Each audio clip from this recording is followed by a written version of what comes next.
एक पुलिसमैन जो है वो ड्यूटी करके आ रहा था, नाइट ड्यूटी। तो रास्ते में एक नवयुवती मिली, तो उसने कहा कि मैं रास्ता भूल गई हूं और आज आप अपने घर ले चलो।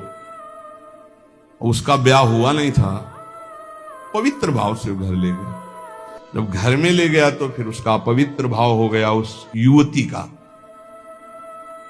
वो तो घर ही था। सुबह निकल गई साथ, बड़ा खुश हुआ कि यार। दूसरे दिन फिर वही मिली, तो उसने कहा आज तो घर नहीं भटकी होगी। बोले नहीं, कल से हमारी आपकी मित्रता होगी, हम रोज आपको यहीं मिला करेंगे। अब वो मानसिक शक्ति से युक्त वो पुलिस में, और वो प्रेतियोनि को प्राप्त, जिसे चुड़ैल कहते, ऐसी वो। अब वो तो महीना भर में वो सूख गया, पीला शरीर हो गया।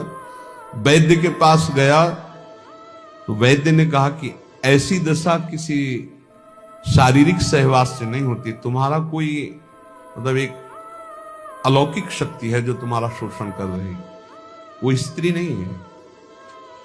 उसने कहा फिर भी आप दवा हमें शक्तिवर्धन के लिए दीजिए, हम तो चलने लायक नहीं रह गए।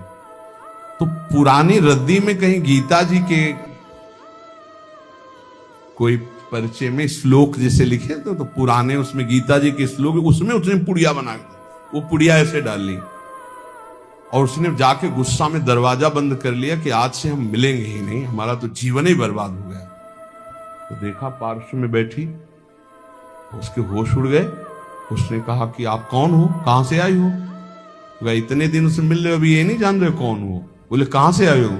वह झरोखे से आई। तो उसके होश उड़ गए, झरोखे से आई इसका मतलब? तो उसने कहा दूर क्यों हो, तुम आते ही हमारे को स्पर्श करती थी, आज स्पर्श। बोले पुड़िया हटाओ जेब से। उसने पुड़िया में क्या? बोले इसमें गीता का श्लोक लिखा हुआ है, मैं तुम्हें स्पर्श तब तक नहीं करूंगी जब तक है, और देखो तुम हमें तनिक भी प्यार करते हो तो पुड़िया हटाओ। उसने कहा पुड़िया कैसे हटा सकते हैं अब?